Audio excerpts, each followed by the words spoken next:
ஏற்பட்ட யுத்த காலத்திலே சன்னதிவேல் பெருமானுடைய தேர் அழிக்கப்பட்டது. பூவரச மரத்தடியிலே அங்கே வேலை வைத்து வழிபாடுகின்ற அன்னதானத்தை வழங்கி கொண்டிருக்கின்ற சிறப்பு உறவுகள் அனைவருக்கும் வணக்கம். நான் உங்கள் ராஜு. நாங்கள் நிற்கிற இடம் ஜாழ் மாவட்டத்தின் வரலாற்று சிறப்புமிக்க செல்வ சன்னதியான ஆலயத்தில் தான் நிற்கிறோம். இன்றைய தினம் எங்களுடைய செல்வ சன்னதியானுடைய தேர் திருவிழாவை தான் இந்த காணொலியில் ஊடாக பார்க்குறோம். நேற்றைய தினம் எங்களுடைய சப்பர திருவிழாவானது வெகு விமர்சையாக இடம்பெற்ற காட்சிகளையும் நான் ஒரு காணொலியாக தந்திருப்பேன். இந்த சன்னதியினுடைய சிறப்புகளை சொல்லணும் என்றால் அற்புதங்கள், அவ்வளவு சிறப்புமிக்க ஒரு வரலாற்று சிறப்புமிக்க ஆலயம் தான் இந்த செல்வ சன்னதி. இன்றைய தினம் பல்லாயிரக்கணக்கான மக்கள் இந்த தேர் திருவிழாவை பார்ப்பதற்காக வருகை தருகிறார்கள். எங்களுடைய முருகன் இந்த தேரில் வரும்போது உற்சவம் என்ன மாதிரி எல்லாம் இடம்பெறப்போகுது, எப்படியான பிரமிப்பான விடயங்கள் எல்லாம் இடம்பெறப்போகுது, நிறைய விஷயங்கள் இந்த காணொலி ஊடாக தரப்போகிறோம். அது வாங்க காணொலிக்குள்ள போகலாம். காலை வேளையில் இந்த காட்சியை பாருங்கள். இந்த வானம் அவ்வளவு ஒரு வண்ணனையோடு இருக்கிற அந்த அழகை பார்க்கக்கூடிய மாதிரி இருக்கின்றது. அதோடு நாங்கள் இப்போ சன்னதி முருகன் ஆலயத்துக்கு போய் கொண்டிருக்கிறோம். நாங்கள் வளமையாகவே வீதியோரம் தான் பயணிக்கிறோம். நாங்கள் நேற்று மாலை சப்பர திருவிழாவிலேருந்து இந்த பாலத்தின் ஊடாக பயணிப்பதற்கான அனுமதி கொடுக்கப்படும். இந்த இரண்டு புறமும் ஆற்றங்கரையால் சூழ்ந்த இந்த பாலமானது இந்த சந்நிதியானுடைய சப்பர திருவிழா, தேர் திருவிழா, அதோடு எங்களுடைய தீர்த்த திருவிழா, இந்த 3 திருவிழாவுக்குமே இந்த பாலமானது திறக்கப்படும் பாருங்கள். மற்றபடி நாங்கள் இந்த வீதியின் ஊடாகத்தான் பயணித்து சந்நிதியானுக்குள்ளே போகலாம். பாருங்கள், இங்கே இருந்து நான் உங்களுக்கு எங்களுடைய ஆற்றங்கரை வேலவனுடைய ஆலயத்தை காண்கிறேன். பாருங்கள் எவ்வளவு அழகாக இருக்குமெண்டு. பாருங்கள், அந்த கடற்கரையில் எல்லாருமே குளிச்சு கொண்டிருக்க அந்த காட்சிகளை நீங்கள் பார்க்கலாம். அது இந்த நேரங்களில் இந்த அதிகாலை வேளை, அதாவது பாருங்கள் சூரியன் பகவான் எங்களுக்கு காட்சி தார். இந்த நேரங்களில் இந்த இடத்தை பார்க்க அவ்வளோ ஒரு அழகாகவும் பார்க்கமையாக ஒரு கண்ணுக்கு குளிர்ச்சியான ஒரு தருணம் என்று தான் சொல்லுவேன். பாருங்கள் இந்த காட்சியை பாருங்கள். சூரிய பகவான் மேலே இப்போ தான் கண் விழிக்கிற அந்த காட்சியும். பக்தர்கள் எல்லாருமே இங்கே நடந்தே வருவார்கள். பாருங்கள், நிறைய பக்தர்கள் அங்கேருந்து நடந்து வர காட்சிகளையும் நாங்கள் பார்க்கலாம். அதோடு இங்கே ஒரு உண்மையாகவே ஒரு ஆற்றங்கரை வேலவன்றது புதுமைகள், அதிசயங்கள் நிறைந்த ஒரு வேலவனாக தான் இருப்பார். என்ன காரணம்டா, இங்கே எல்லாருமே வந்து இரவையிலேயே இந்த தங்கி இருந்து காலையில் தேர் திருவிழாவெல்லாம் பார்த்து தான் எல்லாம் வீட்டை போவாங்க. அதோட எல்லாருமே பாட்டன் பாட்டி அப்பா அம்மா சித்தப்பா வந்துட்டு எல்லாருமே நடந்தே இந்த ஆலயத்துக்கு வருவாங்க. அதெல்லாம் ஒரு புதுமையான விடயங்களாக இருக்கும். பாருங்கள், சிறுவர்கள் எல்லாருமே பாருங்கள், கோயிலில் வந்து நிற்கிற பக்தர்கள் எல்லாருமே அந்த குளிக்கிற காட்சியை பார்க்குறீங்க. அதோட ஒரு வரையறை ஒன்று இருக்குது. இந்த வரையறைக்கு உள்ளே தான் குளிக்கலாம். முதல் எல்லாமே ஆரம்ப காலங்களில் நான் வார சின்ன வயசுல எல்லாம் இதெல்லாம் கயிறு கட்டியிருப்பாங்க. உண்மை இப்போதைக்கு இந்த ஒரு வரியல் உண்மையாகவே இனியில்லாத ஒரு பாதுகாப்பாக இருக்குமென்னு நினைக்கிறேன். பாருங்கள், பக்தர்கள் எல்லாருமே குளிச்சு கொண்டு இருக்கிற காட்சியை பார்க்கலாம். இந்த இடத்துல நிற்கிறவர்கள் எல்லாருமே பாருங்கள் கோயிலுக்கு நேற்றைய தினமே வருவாங்க. அதாவது இந்த சப்பர திருவிழாவை பார்ப்பதற்காக வந்து இங்கேயே தங்கி இருந்து காலையில் இங்கேயே குளித்து ஆற்றங்கரையில் குளித்துட்டு அவங்க தேர் திருவிழாவை பார்த்துட்டு வீட்டை போகிற காட்சிகள் தான் இது. உண்மையாகவே எனக்கு இந்த இதை பார்க்கும்போது என்னுடைய சிறு வயதில் நான் இருந்த அந்த ஞாபகங்கள் வருது. உங்களுக்கும் வரலாம் இதை பார்க்கும்போது. ஏன்னா கூடுதலாக இது இங்கே மட்டும்தான் நடக்கும், இந்த சன்னதியானில் மட்டும்தான் நடக்கும். இப்படி எல்லாருமே இரவில் வந்து இஞ்சியை தங்கி இஞ்சியை இருந்து தேர் திருவிழாவும் பார்த்துட்டு போகிற காட்சிகள் இந்த சன்னதியானுக்கே ஒரு தனித்துவமான காட்சி என்று தான் சொல்லணும். அதோட இந்த இடத்துல பாருங்கள் டீ கொடுத்து கொண்டிருக்கிற அந்த காட்சிகளையும் நாங்கள் பார்க்கலாம். அதோட நாங்கள் இப்போ கோயிலுக்கு உள்ளே போய் கொண்டிருக்கிறேன். இப்போ நாங்கள் வெளியில் எங்களுடைய தெற்குப்புற வாசல் சூழலை தான் நான் உங்களுக்கு சுற்றி காட்டினான். பாருங்கள், நிறைய பேர், நிறைய பக்தர்கள் சிறுவர்கள்லேருந்து எல்லாருமே வந்து பாருங்கள் இந்த இடத்துல இருந்து உறங்கி கொண்டிருக்கிறாங்க. இப்படி காலையில் ஏறி குளித்து தேர்திருவிழாவையும் பார்த்துட்டு தான் எல்லோரும் வீட்டை போவாங்க. பாருங்கள், சரியாக நாங்கள் இப்போ எங்களுடைய சந்நிதியானுடைய முன் வாசலில் நிற்கிறோம். பாருங்கள், பக்தர்கள் எல்லாருமே வந்து எங்களுடைய முருகப்பெருமானை வழிபட்டு தூங்கல் உடைக்கிற காட்சிகளை தான் பார்க்குறீங்க. அதோட இங்கே தான் ஒரு விஷயம் நான் நேற்று தினமும் அவதானிச்சுன்னா, நான் இங்கேருந்து சப்பர காணொலிகள் எடுத்து முடிச்சுட்டு போக 10-11 மணியாக அந்த நேரங்களில் அதிகளவான மக்களோட அதிகளவான காவடிகள் வந்தது. அதோட நடந்தே எல்லாருமே தீச்சட்டிகள் தூர இடங்கள்லேருந்து தீச்சட்டிகள் எடுத்து வந்த அந்த காட்சிகளையும் பார்க்கக்கூடிய மாதிரி இருந்தது. சரி, நாங்கள் இப்போ எங்களுடைய தேரை பார்ப்போம். பாருங்க, முன்னுக்கு ஒரு சிறிய தேர் ஒன்று இருக்கும். இந்த சிறிய தேருடைய எங்களுடைய பிள்ளையார் அவர்கள் வருவார். அதோடு எங்களை பாருங்க பெரிய தேர் ஒன்று இருக்கும். இந்த இடங்களில் இந்த பெரிய தேரில் எங்களுடைய வேல் பெருமான் வார காட்சிகளை நாங்கள் பார்க்கலாம். அதோட பின்னுக்கு இன்னொரு தேர் ஒன்று இருக்கும். இந்த தேரோட எங்களுடைய 6 முகசாமியார் வார காட்சிகளையும் நாங்கள் பார்க்கலாம். அதோட பாருங்க இந்த இடங்களில் தேங்காய்கள் குவிக்கப்பட்டிருக்கிற அந்த காட்சிகளையும் பார்க்கலாம் உடைப்பதற்காக. பாருங்க, அதோட எங்களுடைய இந்த தேரில் இருக்கிற சிற்ப வேலைகள் என்ன மாதிரி மாதிரி எல்லாம் இருக்கின்ற விடயத்தை பார்க்கலாம். தேருடைய அலங்காரம் பாருங்க, நுங்குகளாலும் எங்கள் இளநீர்களாலும் அலங்கரிக்கப்பட்டிருக்கிற அந்த காட்சிகளை நீங்கள் பார்க்கலாம். அதோட தேருடைய பாருங்க இவ்வளவு பிரமிக்கக்கூடிய வகையில் இந்த தேருடைய இருப்பிடமும் தேரும் இருக்கிறத நீங்கள் வடிவாக பார்க்கலாம். அதோட தேருனுடைய சிற்ப வேலைகளை பாருங்க எப்படி இருக்குண்டு பாருங்க. உண்மையாகவே இது ஒரு பெரிய தேர். நான் பார்த்ததில் இந்த தேர், அதாவது எங்களுடைய சந்நிதியானுடைய தேரானது ஒரு பெரிய தேர்ன்னு தான் சொல்லணும். பாருங்கள், மேலே கலசங்கள் எல்லாமே நேற்று வைக்கப்பட்டது. சப்பரம் முளைக்க இதில் வைப்பாங்க ஒரு பூசி என்று இடம்பெற்று பாருங்க, பார்ப்பதற்கு அவ்வளோ ஒரு அழகாக இருக்குது. அதே மாதிரி தான் பின்னுக்கு இருக்கிற அந்த எங்களுடைய ஆறுமுக பெருமான் வார தேரும் அதே மாதிரி தான் இருக்கும். அதே மாதிரி எங்களுடைய முருகப்பெருமான் மன்னிக்கவும், இதில் பிள்ளையார் வார தேரும் பாருங்க அதே மாதிரி தான் இருக்கும். இந்த கால வேளைகளில் பாருங்கள் நிறைந்த அளவான பக்தர்கள் காவடி எடுத்துக்கொண்டு வர அந்த காட்சிகளை நீங்கள் பார்க்கலாம்.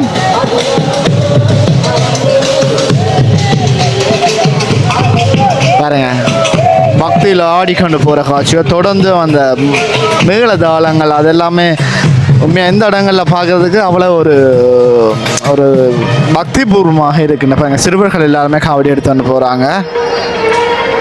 அதோட பால்குடம், அதோட எங்களுடைய பெண்கள் எல்லாருமே அழகு குத்தி பால்குடம் எடுத்துக்கொண்டு வர அந்த காட்சிகளையும் நீங்கள் பார்க்கலாம்.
ஈழத்தின் வடபால் முருக தலங்களில் மிக பிரசித்தி வாய்ந்த வடமராட்சி தொண்டமனாறு செல்வச்சன்னதி ஆலயத்திலே இன்றைய தினம் 2025ஆம் ஆண்டு நடைபெறுகின்ற ரத உற்சவ நிகழ்விலே பெருந்தொகையான அடியவர்கள் மத்தியிலே நின்று இந்த காணொலி ஊடாக உங்களுக்கு இங்கு நடைபெறும் நிகழ்ச்சிகளை தருவதற்காக உங்கள் கனகபாரதி விஜயரத்னம் கனகராஜா.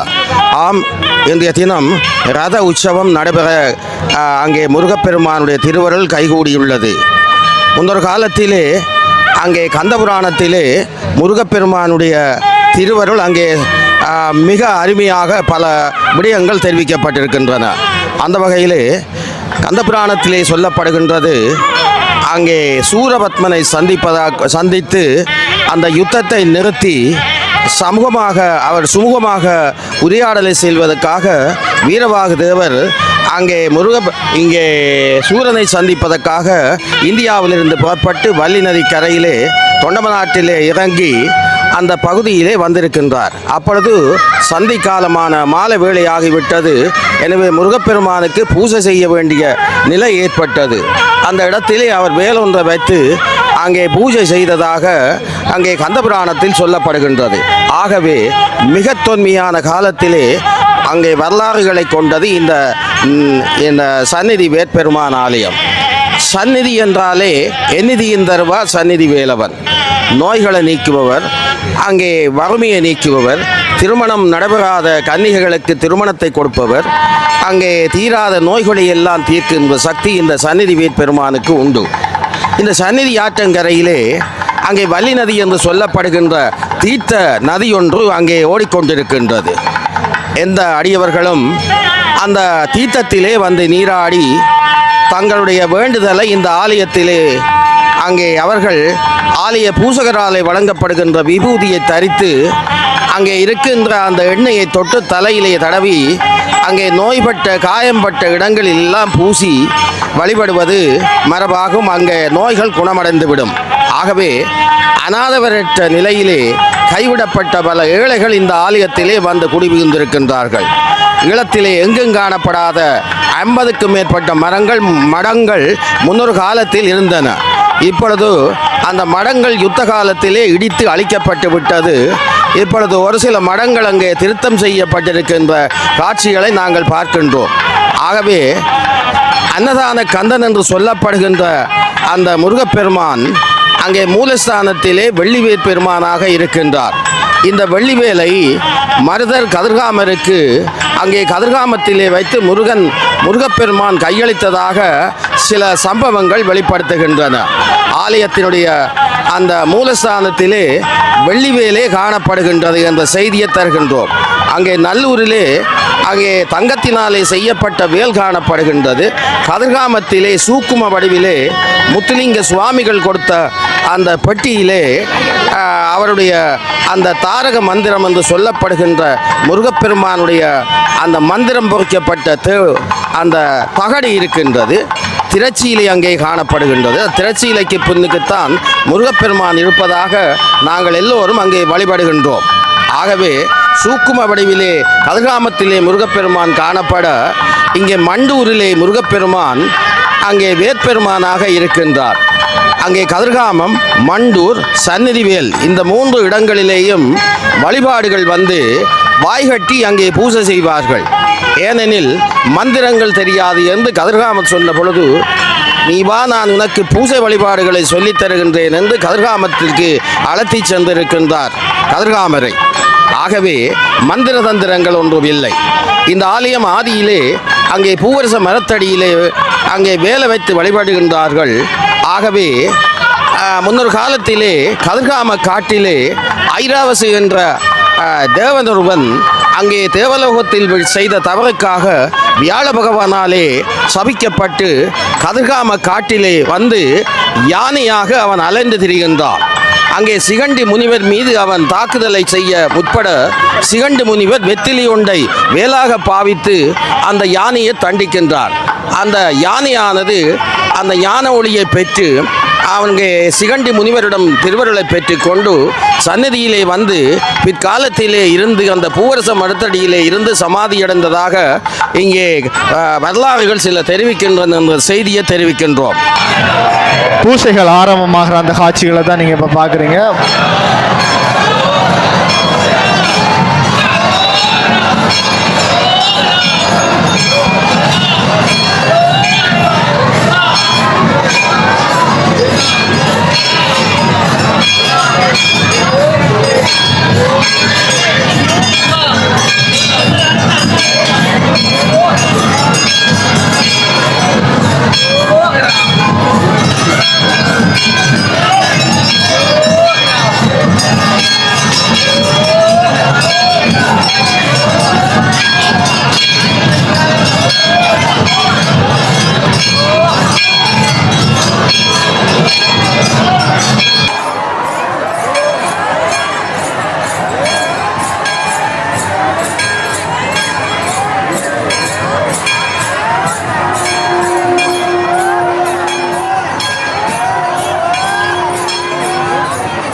அறியாதீர்கள்.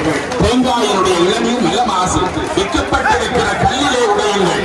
தயவு செய்து தேங்காயை யாரும் தேங்காய்க்கு மேலே ஏறி நின்று அது ஒரு சமயத்திற்கு நிகழாத ஒரு காரியம். எனவே தயவு செய்து அந்த தேங்காய் குடியலுக்கு மேலே இருப்பவர்கள் இறங்கிக் கொள்ளுங்கள்.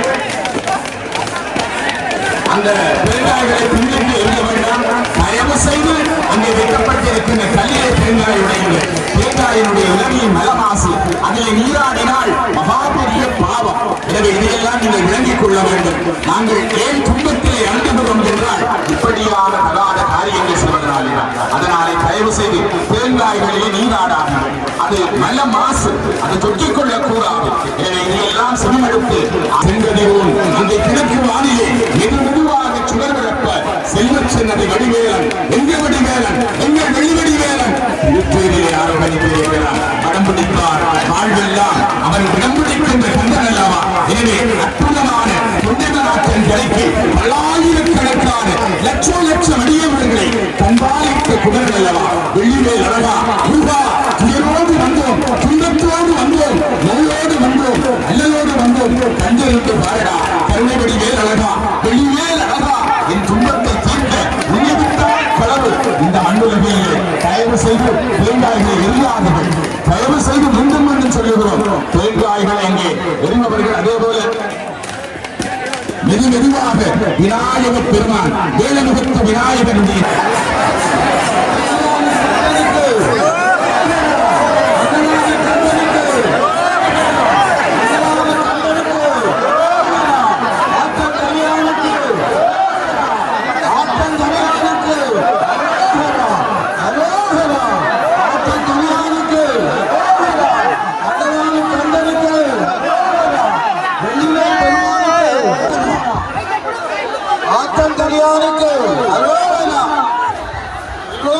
பெருமானை வழிபடுகின்ற வேளை தயவு செய்து அடிபட வேண்டாம், இடர்பட வேண்டாம். தயவு அடியார்களே, மீண்டும் மீண்டும் வலியுறுத்துகின்றோம். இந்த இடத்திலே நெரிசல் கூடிவிட்டது. படத்தை பிடித்து இழுக்கின்ற போது அவதானம், அங்கே அடியவர்கள் அவதானம், அடியவர்களே அங்கே முட்டு மோதுகின்றதை தவிர்த்துக் கொள்ளுங்கள். தயவு செய்து ஒழுங்காக அந்த படத்தை பிடித்து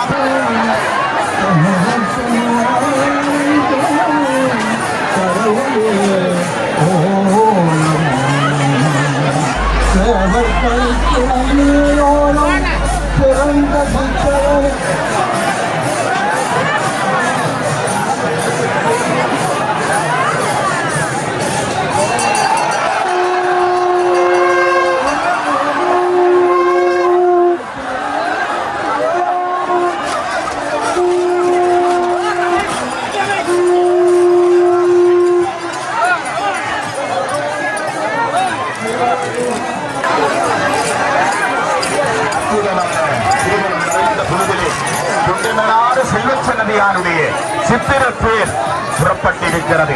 முருகனுக்கு அரோகரா, செல்வச்சன்னதி வந்தே பெருமானுக்கு அரோகரா, வெள்ளிவேல் அழகனுக்கு அரோகரா, குமரனுக்கு அரோகரா. ஆற்றங்கரையிலே ஆறுமுகன் எழுந்தருளி வருகிறான். வெள்ளிவேலாக உங்கள் குமரன் வருகிறான் அல்லவா. முருகா முருகா என்று செவிட்டாத வெள்ளமுக வருகிற முருகப்பெருமானுக்கு ஆடியும் பாடியும் பஜனை செய்யும் அடியவர்கள் வர இத்தனை பல்லாயிரக்கணக்கான ஆடவர்கள் அங்கே நிறைவேற்றுகிற காட்சியை பார்க்கிறோம். அடியளித்து வருகிற மங்கையர்கள் ஊர்வலம் பெருமாளுடைய திருவிழம் நிறைந்த பொழுது ஆடிகளின் காவல்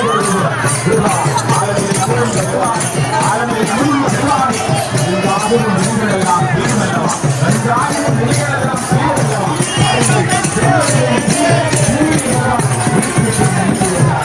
பெற்றதார் பெறுவார் உலகில் ஊரும் உலகம் கடற உணரி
நடமாட்டம் காணப்படுவதாக நமக்கு அறிய கிடைத்துள்ளது.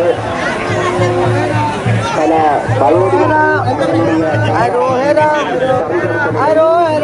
என்னிடம் வந்து நிலைப்பாடு தெரிவித்துக் கொண்டிருக்கின்றார்கள். எனவே உங்களுடைய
பின்னுக்கு எங்களுடைய ஆறுமுக சாமி போகிற தேர் இதுதான். அதில் எங்களுடைய வேல்பெருமான் சாமி போகிற தேர் அதுதான். முன்னுக்கு எங்களுடைய பிள்ளையார் போய் கொண்டிருக்கிற காட்சியை பார்க்கலாம்.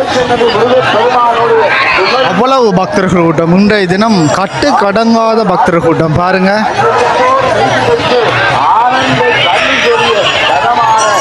எவ்வளவு பேர் இப்போ பாருங்க. தேர் கிட்டத்தட்ட நான் நினைக்கிறேன் மேற்கு வாசல் தாண்டி போய் கொண்டிருக்கிறேன். நான் பக்தர்கள் பாருங்க எவ்வளோ பேர் நிற்கிறாங்கன்னு பாருங்க. எவ்வளவு பக்தர்கள் வாராங்க. இரண்டு பக்கமுமே வாரதபடியாக போகிறதுக்குமையாக அவ்வளவு கஷ்டமாக இருக்குது பாருங்க. இரண்டு பாலம் வழியாகவும் சனங்கள் மக்கள் எல்லாருமே உள்ள கோயிலுக்குள்ளே வாரபடியாக கோயிலேருந்து வெளியில் போகிறதுக்கு அவ்வளவு கஷ்டமான ஒரு சூழ்நிலை இருக்குது. இங்கே இருந்து எங்களுடைய தேருனுடைய அந்த ஒரு காட்சியை காட்டுறோம் பாருங்க.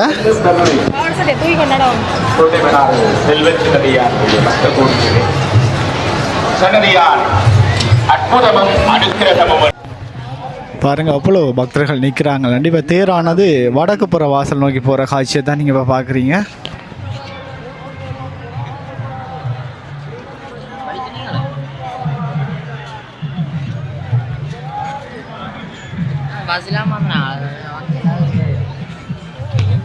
இறுதியாக எங்களுடைய சந்நிதியானுடைய தேர் திருவிழாவை அழகாக இந்த காணொலியில் பார்த்துருப்பீங்க. அதோட ராஜீவ் சேனல் யாராவது புதிதாக பார்த்தா சேனலை சப்ஸ்கிரைப் பண்ணி இந்த காணொலியை அனைவருக்கும் பகிர்ந்து கொள்ளுங்கள்.